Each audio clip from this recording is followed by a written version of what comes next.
He can do everything you ask for. He is Abraham Benjamin de Villiers. Happy birthday, ABD. നിങ്ങൾ ചെയ്യാൻ ആവശ്യപ്പെട്ടതെല്ലാം അയാൾ ചെയ്തു കാണിക്കും. നിങ്ങൾ സ്വപ്നം കാണുന്നതെല്ലാം അയാൾ സഫലമാക്കും. നിങ്ങളുടെ ആഗ്രഹങ്ങൾ അയാൾ പൂർത്തിയാക്കും. ഇവിടെ ഒരു തെല്ലു വല്ലാഹാരവും ലസത് കവനകൃതിയൊന്നും മധുപൂർണ്ണ കുംഭവും അരികത്ത് ഗീതകം പാടും നീയും ഈ തണലിലഹ കൈവിരൽ കാടിരു നാഗമാം എന്ന് മഹാകവിയായ ഒമർ ഖയ്യാം കുറിച്ചതുപോലൊരു മായാലോകം അയാൾ സാധ്യമാക്കും. വിഭവ സമൃദ്ധമായ ഭക്ഷണവും കഴിഞ്ഞ് മനോഹരമായൊരു പുസ്തകവും വായിച്ച് നിങ്ങളുടെ മാത്രം സ്പേസിൽ പശ്ചാത്തലത്തിൽ നേർത്തൊരു സംഗീതവും ആസ്വദിച്ച് ഒരു സ്വർഗീയാനുഭൂതി പ്രദാനം ചെയ്യാൻ അയാൾക്ക് സാധിക്കും. He can open, he can bat in the middle order, he can finish, he can save collapse, he can save a test match, he can take blinders, he can keep the wickets, he can bowl. He is Abraham Benjamin de Villiers. ഒരിക്കൽ കൂടി happy birthday ABD.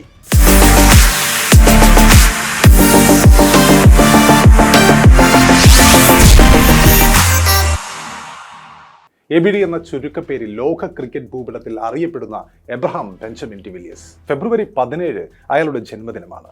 ഇന്ന് അയാളുടെ 41ാം ജന്മദിനമാണ്. എത്രയെത്ര മനോഹരമായ ഓർമ്മകളാണ് നമ്മൾക്ക് അയാൾ സമ്മാനിച്ചിരിക്കുന്നത്. ചൂടും ചൂരുമുള്ള ഓർമ്മകൾ, ആവേശം പരകോടിയിലെത്തിയ ഓർമ്മകൾ. ഞങ്ങൾ ലോകകപ്പിന് പുറപ്പെടുമ്പോൾ ഉറപ്പു തരുന്നു, രാജ്യത്ത് കിട്ടാവുന്ന ഏറ്റവും മികച്ച കളിക്കാർ ഈ ടീമിലുണ്ടാകും. ഉറപ്പാണ്. ABD മികച്ച ഫോമിലാണെങ്കിൽ, അദ്ദേഹം സെലക്ഷന് അവൈലബിൾ ആണെങ്കിൽ ലോകകപ്പ് ടീമിൽ അദ്ദേഹം ഉണ്ടാകും. അവിടെ ഒരുവിധ ഈഗോയുമില്ല, സംശയവുമില്ല. ലോകകപ്പിന് ഏറ്റവും മികച്ച ടീമിനെയും കൊണ്ട് പോവുക എന്നതാണ് ഞങ്ങളുടെ മുന്നിലെ ലക്ഷ്യമെന്ന് സൗത്ത് ആഫ്രിക്കൻ കോച്ചായിരുന്ന മാർക്ക് ബൗച്ചർ കൊറോണ ലോകമെമ്പാടും വ്യാപിക്കുന്നതിന് മുമ്പ് 2020 പറഞ്ഞ പ്രസ്താവനകളിൽ ഒന്നായിരുന്നു അത്. ആരാധകരുടെ പ്രിയപ്പെട്ട ABD ഡി വില്ലിയേഴ്സ് അവരുടെ T20 ലോകകപ്പ് ടീമിലേക്ക് ഉണ്ടാകുമെന്ന് നൽകിയ ഉറപ്പുകളിൽ ഒന്നായിരുന്നു അത്. എന്നാൽ അതിനുശേഷം കൊറോണ വന്നതോടെ ലോകകപ്പുകളും ലോകമെമ്പാടുമുള്ള കായിക വിനോദങ്ങളും എല്ലാം മാറ്റിവെക്കപ്പെട്ടു. നമ്മൾ കണ്ടതാണ്. ഒടുവിൽ ഒരു വർഷം പിന്നെയും കഴിഞ്ഞു മാറ്റിവെക്കപ്പെട്ട ലോകകപ്പ് പിന്നെയും വർഷം ഒന്ന് കഴിഞ്ഞ് പ്രഖ്യാപിക്കപ്പെട്ടപ്പോൾ സൗത്ത് ആഫ്രിക്കൻ ടീമിനെ പ്രഖ്യാപിച്ചപ്പോൾ ABD അതിലുണ്ടായിരുന്നില്ല. ആരാധകർക്ക് ഒരു സർപ്രൈസും ഉണ്ടായിരുന്നില്ല. അന്താരാഷ്ട്ര ക്രിക്കറ്റിലേക്കുള്ള തിരിച്ചുവരവിനുള്ള വാതിലുകൾ എബ്രഹാം ബെഞ്ചമിൻ ഡി വില്ലിയേഴ്സ് എന്ന ABD ആ സമയത്തേക്കും എന്നേക്കുമായി കൊട്ടിയടച്ചിരുന്നു. അതിനു മുമ്പ് 2019 ഇംഗ്ലണ്ടിൽ നടന്ന ഏകദിന ലോകകപ്പിൽ കളിക്കാൻ ABD താല്പര്യം പ്രകടിപ്പിച്ചിരുന്നതായി വാർത്തകൾ വന്നിരുന്നെങ്കിലും ആ സമയത്ത് സൗത്ത് ആഫ്രിക്കൻ ക്രിക്കറ്റ് ബോർഡ് അത് നിഷേധിച്ച് തന്നെ രംഗത്ത് വന്നിരുന്നു. ആരാധകർ നിരാശരായ സമയമായിരുന്നു. നമുക്കറിയാം, കരിയറിൽ ഏറ്റവും മികച്ച ഫോമിൽ നിൽക്കുന്ന സമയത്താണ് ആരാധകരെ ഞെട്ടിച്ചുകൊണ്ട് തികച്ചും അപ്രതീക്ഷിതമായി ABD അന്താരാഷ്ട്ര ക്രിക്കറ്റിനോട് വിട പറഞ്ഞത്. അന്താരാഷ്ട്ര ക്രിക്കറ്റിൽ നിന്നും വിരമിച്ച് വർഷം ഇപ്പോൾ 4-5 ആയിട്ടും ക്രിക്കറ്റ് ആരാധകരുടെ മനസ്സിൽ സൗത്ത് ആഫ്രിക്കൻ കളിക്കാരനായ എബ്രഹാം ബെഞ്ചമിൻ ഡി വില്ലിയേഴ്സ് ഇപ്പോഴുമുണ്ട് എന്ന് നമുക്കറിയാം. മുമ്പൊരിക്കൽ ഒരു കമന്ററിക്കിടെ മുൻ ഇന്ത്യൻ ഓപ്പണറായ ആകാശ് ചോപ്ര ABDയുടെ മാസ്മരിക പ്രകടനം കണ്ട് അത്ഭുതപ്പെട്ട് പറഞ്ഞത് ഇങ്ങനെയാണ്: ABDയുടെ DNA അടിയന്തരമായി ടെസ്റ്റ് ചെയ്യണം. കാരണം ക്രിക്കറ്റ് മനുഷ്യന്മാരുടെ കളിയാണ്. ABDയുടെ വെടിക്കെട്ട് ബാറ്റിംഗ് ഓർമ്മകൾ ഇന്നും ആരാധക മനസ്സിൽ നിറമുള്ള ഓർമ്മകളാണ്. കരിയറിൽ ഏറ്റവും മികച്ച ഫോമിൽ നിൽക്കുന്ന സമയത്താണ് നേരത്തെ പറഞ്ഞതുപോലെ ആരാധകരെ ഞെട്ടിച്ചുകൊണ്ട് തികച്ചും അപ്രതീക്ഷിതമായി ABD ഡി വില്ലിയേഴ്സ് അന്താരാഷ്ട്ര ക്രിക്കറ്റിനോട് വിട പറഞ്ഞത്. സൗത്ത് ആഫ്രിക്കയ്ക്ക് ഈ തീരുമാനം കനത്ത അടിയായി മാറുകയും ചെയ്തു. അതിനുശേഷം 2017 ABD അവസാനമായി സൗത്ത് ആഫ്രിക്കയ്ക്ക് വേണ്ടി കളിച്ചത്. ഓസ്ട്രേലിയക്കെതിരെയുള്ള ടെസ്റ്റ് പരമ്പരയിലായിരുന്നു അത്. ഈ പരമ്പരയ്ക്ക് പിന്നാലെ അദ്ദേഹം അന്താരാഷ്ട്ര ക്രിക്കറ്റിൽ നിന്നും അപ്രതീക്ഷിതമായി പൊടുന്നനെ വിരമിക്കുകയായിരുന്നു. പിന്നീട് IPL നമ്മൾ ABD വെടിക്കെട്ടുകൾ എത്രയോ കണ്ടിട്ടുണ്ട്. അതിനുശേഷം ഏതാണ്ട് 2 സീസണുകൾക്ക് മുമ്പ് എന്നേക്കുമായി ക്രിക്കറ്റിന്റെ എല്ലാ ഫോർമാറ്റിൽ നിന്നുള്ള വിരമിക്കൽ അദ്ദേഹം പ്രഖ്യാപിക്കുകയായിരുന്നു. അപ്പോൾ എന്തുകൊണ്ടാവാം ABDയെ ഇപ്പോഴും ആളുകൾ ലോകത്തിലെ ഏറ്റവും മികച്ച ബാറ്റ്സ്മാനായി കാണുന്നതെന്ന് ഒന്ന് അന്വേഷിക്കുന്നത് കൗതുകരമായിരിക്കും. Why ABD de Villiers is one of the greatest of all time. Cricket പണ്ഡിതരുടെയും അതുപോലെ കളി ആരാധകരുടെയും കാഴ്ചപ്പാടിൽ ഒരു ഷോട്ട് ഉതിർക്കുന്നതിലുള്ള അനായാസതയാണ് വലിയൊരു വിഭാഗം ആളുകളുടെയും മനസ്സിൽ ഒരു മികച്ച ബാറ്റ്സ്മാന്റെ ലക്ഷണം. അതുപോലെ മറ്റു ചിലരാവട്ടെ കോപ്പി ബുക്ക് ശൈലി ഓർ സാങ്കേതിക തികവാണ് ബാറ്റിംഗിന്റെ പൂർണ്ണത എന്ന് വാദിക്കാറുണ്ട്. ഈ പറഞ്ഞ 2 മാനദണ്ഡങ്ങളെയും അതിന്റെ പാരമ്യത്തിൽ സംയോജിപ്പിച്ച താരങ്ങൾ വളരെ ചുരുക്കമാണ്. വളരെ ചുരുക്കമെന്ന് തന്നെ പറയാം. കാരണം ഒരുപക്ഷെ ഒരു ബ്രയാൻ ചാൾസ് ലാറയോ സച്ചിൻ രമേശ് ടെണ്ടുൽക്കറോ വിവിയൻ റിച്ചാർഡ്സോ ഈ ഒരു ഗണത്തിൽ പെടുന്നവരാണ് എന്ന് നമുക്കറിയാം. അങ്ങനെ നോക്കുമ്പോൾ 2000-ന് ശേഷം കളി തുടർന്നവരിൽ ഇക്കാര്യത്തിൽ സച്ചിൻ, ബ്രയാൻ ചാൾസ് ലാറ എന്നിവർക്കൊപ്പം നിൽക്കുന്ന ബാറ്റ്സ്മാനാണ് ABD ഡി വില്ലിയേഴ്സ് എന്ന ആരാധകരുടെ പ്രിയപ്പെട്ട AB. ഒരേ സമയം അത് ഏത് ഫോർമാറ്റ് ആവട്ടെ, ഏത് രീതിയിലും എങ്ങനെ വേണമെങ്കിലും സാഹചര്യം അനുസരിച്ച് ബാറ്റ് വീശാൻ ABDക്ക് കഴിയുമെന്ന് നമ്മൾ എത്രയോ പ്രാവശ്യം കണ്ടിട്ടുണ്ട്.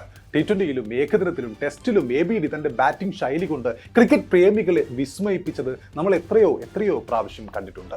ഷോട്ട് ഉതിർക്കുന്നതിലുള്ള അദ്ദേഹത്തിന്റെ അനായാസത, ആ അനായാസതയുടെ കാര്യത്തിൽ ലോകത്ത് മറ്റാരേക്കാളും മുൻപിലായിരുന്നു കളിച്ചിരുന്ന കാലത്ത് എബ്രഹാം ബെഞ്ചമിൻ ഡിവിലിയേഴ്സ്. സിമ്പിളായ ഒരു സ്റ്റാൻസും പകുതി ഉയർന്ന ബാക്ക് ലിഫ്റ്റും ബാക്ക്ഫുട്ടിലേക്ക് ചലിക്കുമ്പോൾ പോലുമുള്ള അസാധ്യമായ ബോഡി ബാലൻസും അതിവേഗത്തിലുള്ള ഫുട് മൂവ്മെന്റുകളും എല്ലാം കൂടി അയാളുടെ ബാറ്റിംഗ് ടെക്നിക്കിൽ സംവേഷിക്കപ്പെടുമ്പോൾ ആ വില്ലോയിൽ നിന്നും വിക്കറ്റിന്റെ എല്ലാ വശത്തും 360 ഡിഗ്രിയിൽ സ്വീപ്പുകളും ഹുക്കുകളും പുള്ളുകളും സ്കൂപ്പുകളും ഉൾപ്പെടെ നിർലോഭം ഷോട്ടുകൾ ഉതിർന്നത് നമ്മൾ കണ്ടിട്ടുണ്ട്, ആസ്വദിച്ചിട്ടുണ്ട്. സ്ട്രൈറ്റ് ഡ്രൈവും കവർ ഡ്രൈവും ലോഫ്റ്റ് ഡ്രൈവും ഉൾപ്പെടെ ഉള്ള കോപ്പി ബുക്ക് ഗ്രൗണ്ടഡ് ഷോട്ടുകൾ വിലയിരുത്തിയാൽ അവയും നയന മനോഹരമായിരുന്നു, നമ്മൾ കണ്ടിട്ടുണ്ട്, ആസ്വദിച്ചിട്ടുണ്ട്.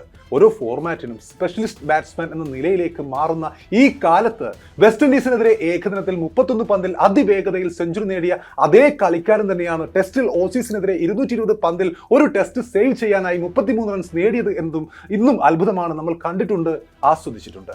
ക്രിക്കറ്റിന്റെ ബാറ്റിംഗ് സ്റ്റാൻഡേർഡ് മാറ്റിമറിച്ച ജീനിയസ് എന്നാകും ഡിവിലിയേഴ്സിനെ ചരിത്രം അടയാളപ്പെടുത്തുക. അൺഓർത്തഡോക്സ് ഷോട്ടുകളുടെ സൗന്ദര്യമായിരുന്നു AB ഡിവിലിയേഴ്സ്. ബോളർ തന്റെ കയ്യിൽ നിന്നും ബോൾ റിലീസ് ചെയ്യും മുൻപ് ബോൾ എവിടെ പിച്ച് ചെയ്യുമെന്ന് മനസ്സിൽ കാൽക്കുലേറ്റ് ചെയ്ത് പന്തിനെ ഗ്രൗണ്ടിന്റെ തനിക്ക് ഇഷ്ടമുള്ള ഇടത്തേക്ക് പറഞ്ഞയക്കുന്ന ഒരു മാന്ത്രികനായിരുന്നു അയാൾ. 2004 AB ഡിവിലിയേഴ്സ് അയാളുടെ ആദ്യ ഇന്റർനാഷണൽ മത്സരം കളിക്കുന്നത്.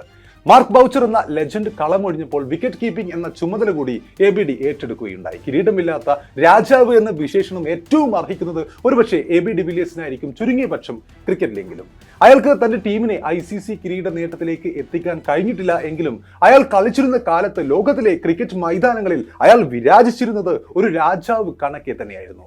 മുമ്പൊരിക്കലൊരു IPL ഇടവേളയിൽ ഡഗ്ഔട്ടിൽ AB ഡിവിലിയേഴ്സ് നല്ല ഫോമിൽ ബാറ്റ് ചെയ്യുമ്പോൾ അയാൾക്ക് നേരെ എന്ത് പന്താണ് എറിയേണ്ടത് എന്ന് ഒരു ആരാധകൻ ചോദിച്ചപ്പോൾ മറുഭാഗത്ത് നിന്നും അനിൽ കുംബ്ലെ എന്ന ലെഗ് സ്പിൻ ലെജൻഡ് പറഞ്ഞ ഉത്തരം, ആ സമയത്ത് നിങ്ങൾക്ക് പ്രത്യേകിച്ചൊരു ഓപ്ഷൻ ഒന്നുമില്ല, നിങ്ങൾക്ക് ചെയ്യാനുള്ളത് സ്റ്റംപിലേക്ക് എറിയുക എന്നത് മാത്രമാണ്, അത് മാത്രമാണ് ഓപ്ഷൻ എന്നതായിരുന്നു. ഒരുപക്ഷെ ആ പന്ത് ഞൊടിയിടയിൽ അയാൾ ഒരു ഉഗ്രൻ സ്കൂപ്പിലൂടെ ബൗണ്ടറി കടത്തുമെന്ന് ആർക്കാണ് സംശയമില്ലാത്തത്. ഒരുപക്ഷെ ബ്രയാൻ ചാൾസ് ലാറയ്ക്ക് ശേഷം പരസ്യമായോ രഹസ്യമായോ ഒരു വിദേശ കളിക്കാരനെ അത്രയും മനസ്സറിഞ്ഞ് നമ്മൾ സ്നേഹിച്ചിട്ടുണ്ടെങ്കിൽ, ഇഷ്ടപ്പെട്ടിട്ടുണ്ടെങ്കിൽ അത് ഡിവിലിയേഴ്സിനെ മാത്രമാണ്. യെസ്, പറയാനൊരു വേൾഡ് കപ്പ് ഒന്നുമില്ലെങ്കിലും ABD ഒരു രാജാവ് തന്നെയായിരുന്നു, കിരീടമില്ലാത്ത രാജാവ്. എല്ലാ രാജാക്കന്മാർക്കും കിരീടത്തിന്റെ ആവശ്യമില്ലല്ലോ. ഒരിക്കൽ കൂടി happy birthday Abraham Benjamin de Villiers. You can't scroll without liking this video. AB de Villiers.